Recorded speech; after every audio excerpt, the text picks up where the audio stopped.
இல்ல. கிருஷ்ணனை வணங்கும் போது கம்சனை வணங்குறாங்களா? இல்ல.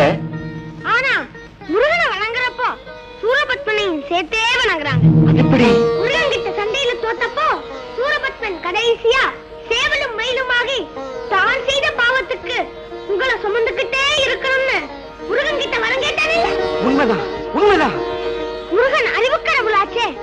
அவன் செய்த பாவத்துக்கு மயில வாகனமாவும் அவன் செய்த தவ புண்ணியத்துக்கு சேவல கொடியாவும் ஏத்துக்கிட்டார் இல்லையா? ஆமா, ஆமா.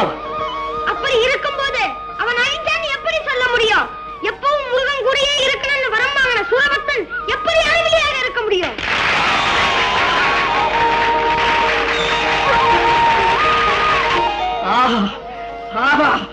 இத்தனை வருஷம் முருகனுக்கு சேவை செஞ்சுட்டு இருக்கிற எனக்கே தெரியாத ஒரு புது விளக்கத்தை கொடுத்துட்டியப்பா.